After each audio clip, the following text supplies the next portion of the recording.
Assalamualaikum warahmatullahi wabarakatuh. Anak-anakku yang hebat dimanapun kalian berada. Alhamdulillah, puji syukur pada Allah Subhanahu wa Ta'ala, kita masih diberi kesehatan, diberi nikmat yang paling besar, yaitu iman Islam.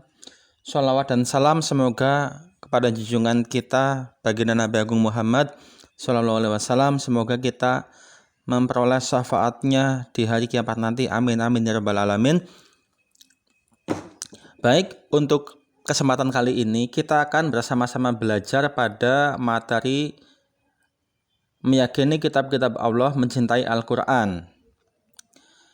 Di dalam bab ini nanti kalian akan mempelajari tentang kitab-kitab yang Allah turunkan kepada para malaikat. Namun sebelum kita melangkah lebih jauh kepada materinya, kalian perlu tahu apa sih tujuan kita mempelajari bab ini? Nah, di sini Pak Guru sudah menampilkan tujuan pembelajaran mempelajari bab ini. Nanti setelah kalian selesai mempelajari bab ini, kalian bisa 1. Menjelaskan pengertian iman kepada kitab-kitab Allah dengan benar. Yang kedua, menunjukkan dalil iman kepada kitab-kitab Allah dengan benar. Yang ketiga, menyebutkan kitab-kitab dan rasul penerimanya dengan benar. Yang keempat, menunjukkan dalil nakli tentang nama-nama kitab Allah dengan benar. Yang kelima, menyebutkan nabi dan rasul yang menerima kitab-kitab Allah dengan benar. Yang keenam, menyebutkan kitab suci agama Islam dengan benar. Yang ketujuh, menunjukkan dalil nakli bukti kemurnian Al-Quran dengan benar.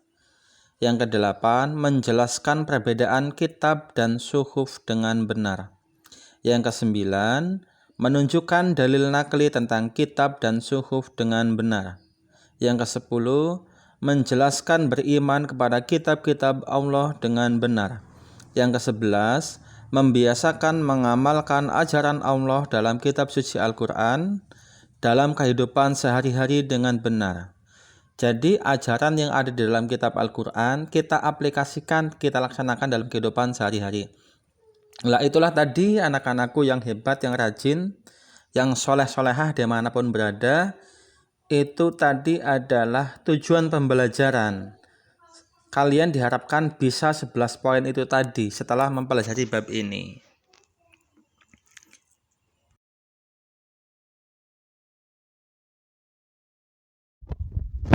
Baik anak-anakku, kita ke materi ya. Sesuai dengan tujuan pembelajaran yang pertama, kalian dapat menjelaskan pengertian iman kepada kitab Allah Subhanahu wa Ta'ala dengan benar.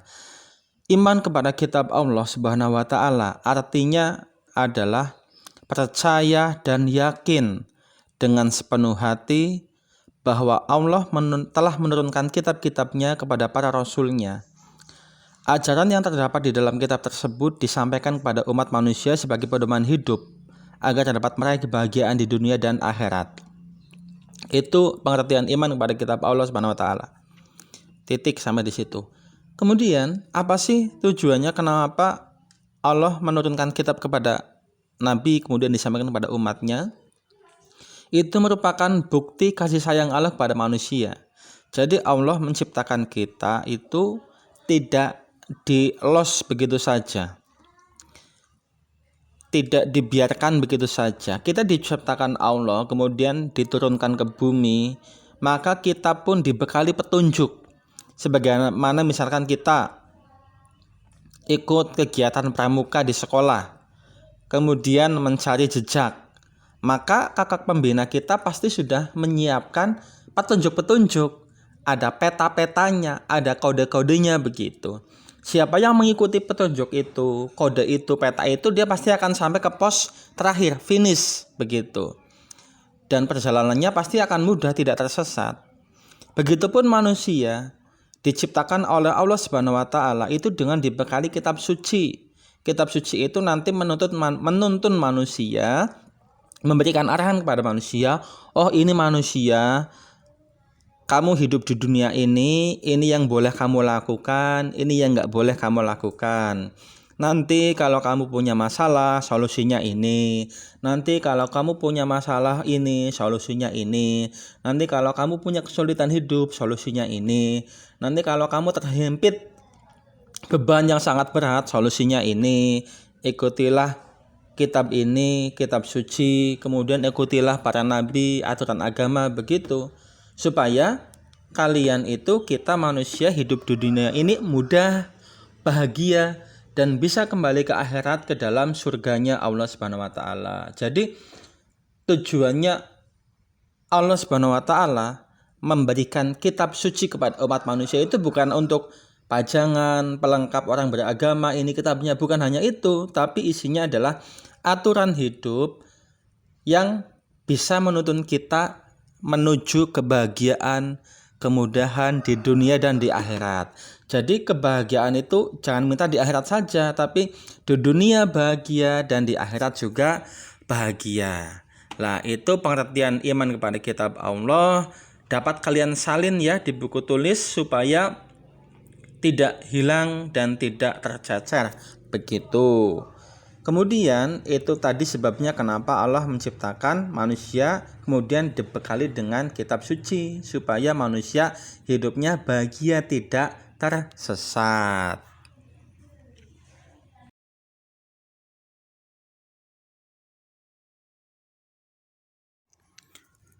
Baiklah anak-anakku yang hebat, yang soleh dan solehah.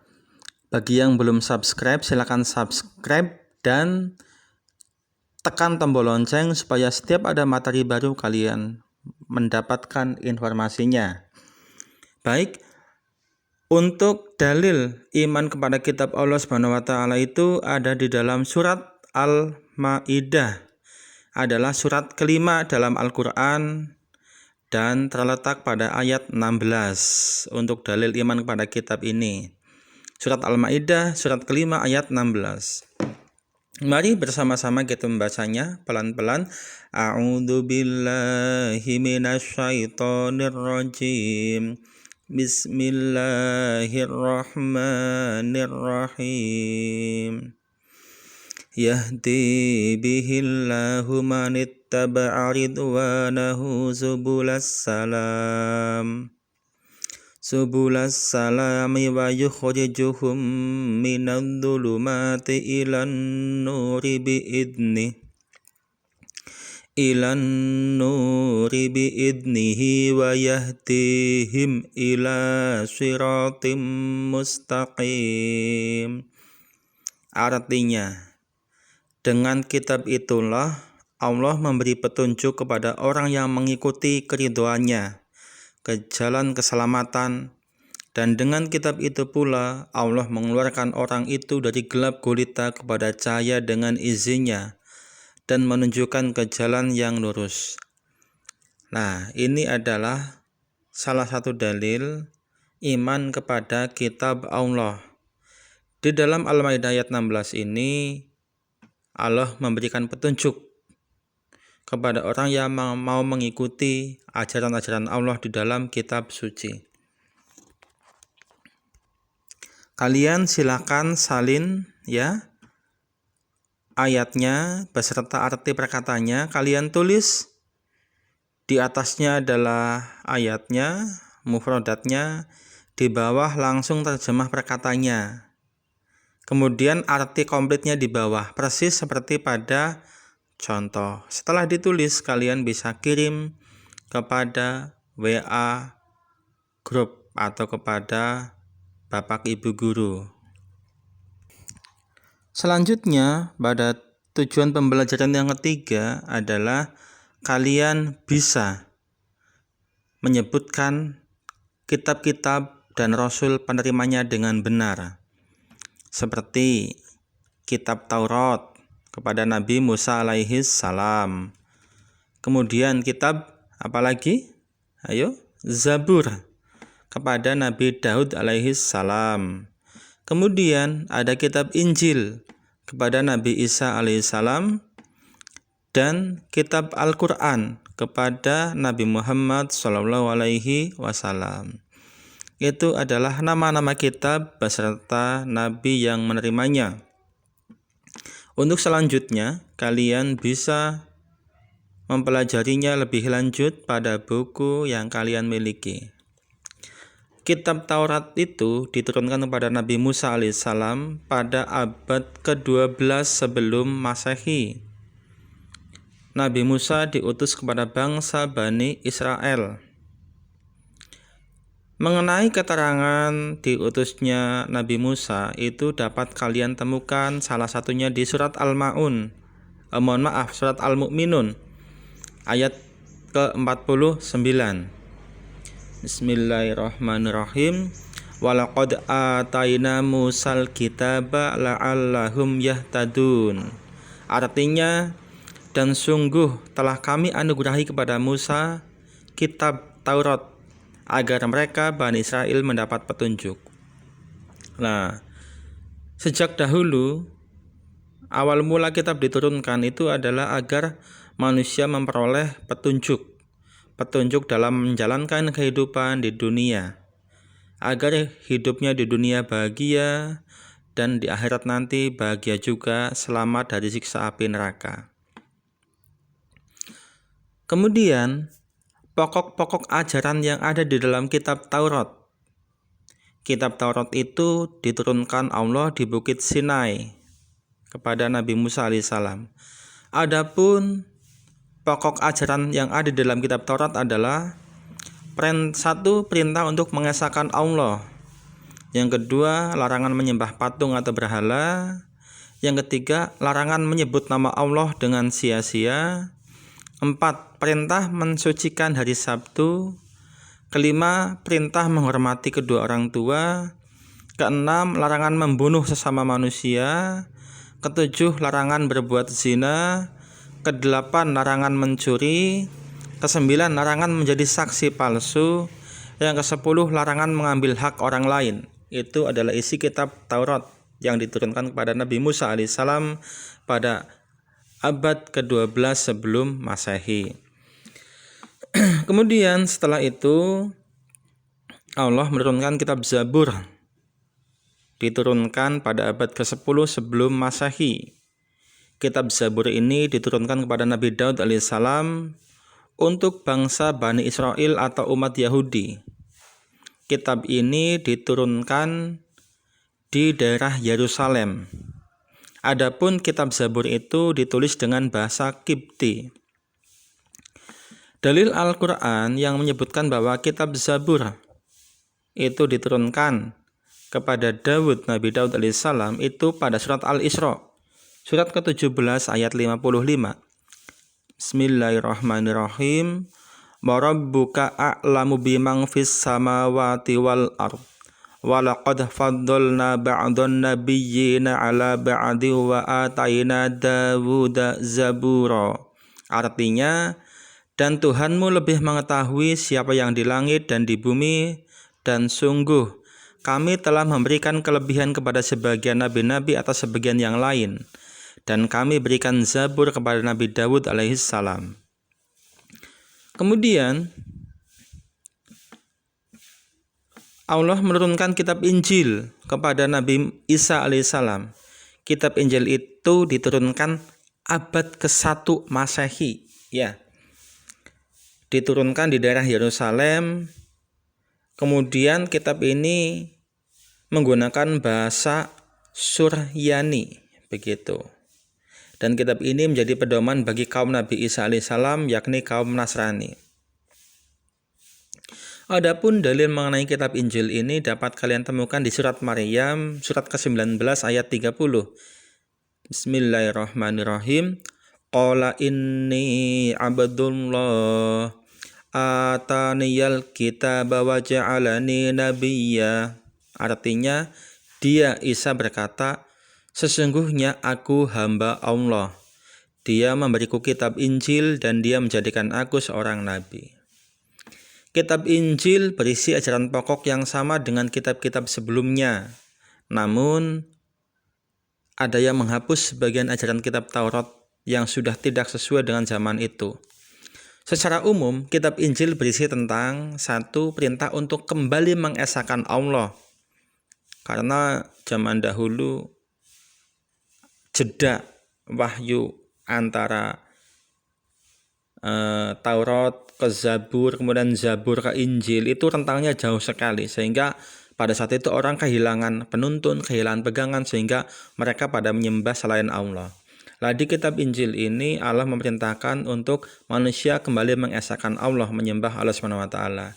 Yang kedua, isi Injil adalah membenarkan keberadaan kitab Taurat. Yang ketiga, menghapus beberapa hukum dalam kitab Taurat yang tidak lagi sesuai dengan perkembangan zaman. Yang keempat, menjelaskan bahwa kelak akan datang kembali Rasul setelah Nabi Isa, yaitu Nabi Muhammad SAW. Penjelasan mengenai datangnya Nabi Muhammad SAW itu bukan hanya ada di Injil, ternyata di Taurat pun sudah dijelaskan. Nah, selanjutnya adalah kitab Al-Quran, diturunkan pada abad ke-6 Masehi, sekitar kurun waktu tahun 611 sampai 632 Masehi.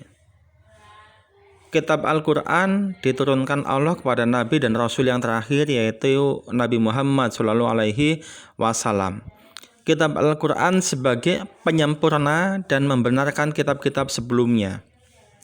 Firman Allah Subhanahu wa Ta'ala dalam Quran surat Ali Imran surat ketiga ya, ayat 3 dijelaskan bahwa Bismillahirrahmanirrahim, nazzala alaikal kitaba bil haqqi musaddiqan lima bayna yadayhi wa anzalat taurata wal injil.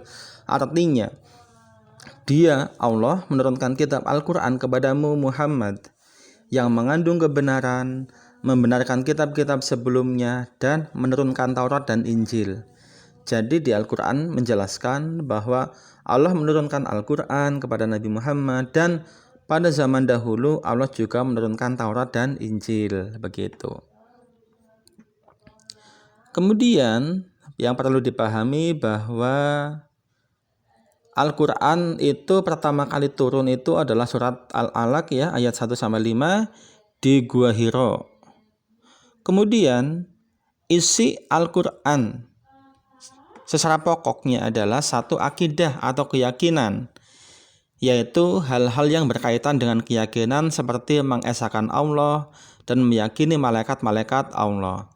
Kemudian isinya yang kedua adalah akhlak atau budi pekerti, yaitu berkaitan dengan pembinaan akhlak manusia dan menghindari akhlak tercela. Yang ketiga, ibadah, yakni yang berkaitan dengan tata cara beribadah seperti sholat, zakat, dan ibadah yang lainnya. Yang keempat, muamalah, yakni berkaitan dengan tata cara berhubungan kepada sesama manusia. Jadi kalian berinteraksi, interaksi sosial ya, berteman, bertetangga, kemudian interaksi ekonomi, interaksi apapun itu sudah diatur di dalam Al-Quran tata caranya. Kemudian isinya juga adalah tarikh atau sejarah, kisah-kisah orang-orang dan umat terdahulu, begitu.